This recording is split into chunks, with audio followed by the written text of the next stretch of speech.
Hello, I'm Harriet, as explained, and I'm going to talk, well, I'm actually going to ask more questions. So I'm less concerned with telling you what I know as an academic and more concerned with asking you questions about what you think about some issues relating to education. So my first question, since this is about cities and about how we connect cities and about how we educate potential architects to connect cities, my first question is, what is architectural education for? So we often think that architectural education is something, a big machine that should respond to the demands of industry. So practices, as they often do in BD, throw mud and they say, we're not making practice-ready graduates. We need more people relevant to industry skills to lead our profession forward. Well, that's one thing that architectural education can be for. But these are the industrial or practice-relevant skills for now. And right now we have a recession, and right now we can't even afford to pay most of our graduates decent salaries, and half the time we don't even pay them anything at all. So it forces the question of recession. It makes us think, actually, isn't this about what practice should be doing rather than what it is doing? And if that's the case, then are schools, or should schools be the reflectors of practice, or should they really be the directors of practice? Should they be creating a space where architect students and educators could imagine a different kind of practice environment, one that's maybe, for starters, more financially sustainable, but perhaps more relevant to the public and the cities at large? So that's my first question. I did actually do some docs, because every architect has a pen, right? So I want you to write your answers, this is very interactive, on my board as I pass them around, so that's the first one. At this later. And the next question is, who is architectural education for? You talk a tiny bit louder. Oh my god, I'm so sorry, is that better? Yeah. Oh, that sounds a bit sultry. Okay. So who is architectural education for? Now, is it really, again, for just training students to get a qualification, so your beleaguered parents can then feel better about the fact they've just completely sacrificed their second home, or, it's 30 years on a saga holiday to make sure you got an education in somewhere economically independent? So is that who architectural education is for? Students? And is it really to make sure that you're good architects, or is it actually about making sure that you're good citizens, people who have meaningful lives, possibly in careers outside of architecture? You can make a civic contribution without being an architect. You can lead a life of consequence without being an architect. And is that what we really teach in schools? Should it be what we teach in schools? And also, is architecture just for students, obviously, to get skills and qualifications and so on, but isn't it actually about the public, maybe, too?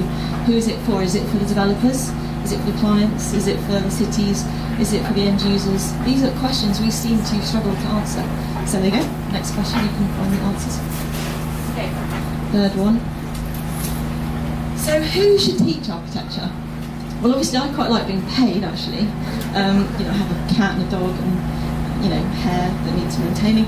But apart from that, who should teach architecture? Educators? Is it, or should it be practitioners?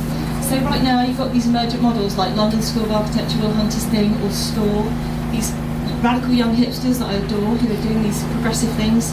Tom Key is learning from Kilburn.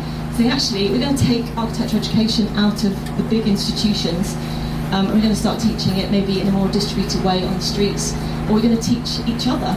Now that sounds like super radical stuff, right? But it isn't. It's what the AA was founded on in 1847.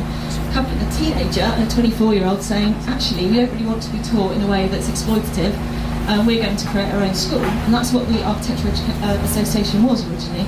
It was an entirely kind of hipster-led, as I like to say, school of autonomy. Wonderful, right? But we're now doing it again. This is like nearly 200 years later.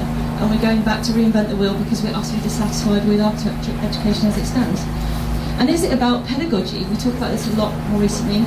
But pedagogy is about kids learning. It's more about andragogy, isn't it? Which is about adults learning. Adults teach each other, having some life experience, which you all have, quite frankly, by the time you're 16 anyway. You can make a meaningful contribution in higher education. You don't need to go on and qualify to do it.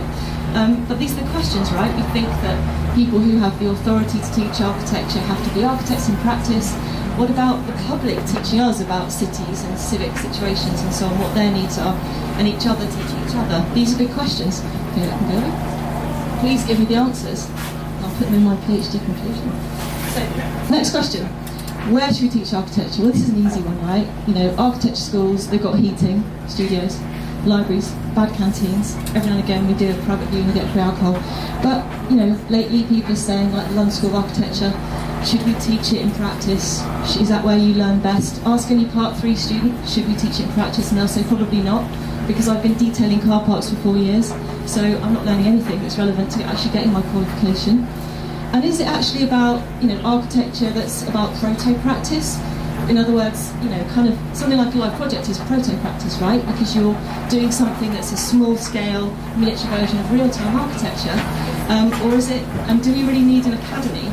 But then actually, don't you like reflecting what you do? Don't you like being able to read about it and think about it in a broader historical and cultural, contextual way? And did you really learn that in practice? These are big questions, right?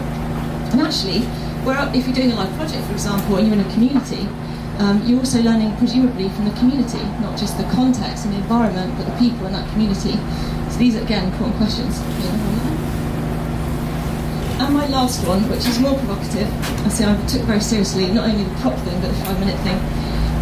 How should we teach architecture? Well, it's, obviously, I've crossed out the how to be slightly controversial. This is me trying to be controversial. Okay. So I'm rocking it out. But should we even try teaching architecture? Can you really teach it?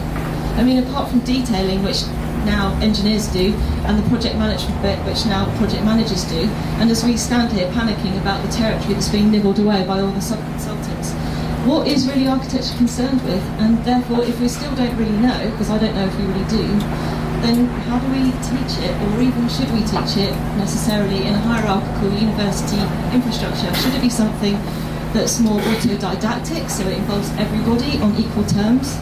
So students and learners and educators all sharing the agenda and co-authoring the curriculum, or is it something that we should just keep treating as a hierarchical trickle-down structure of information? You decide. Thank you very much, everybody.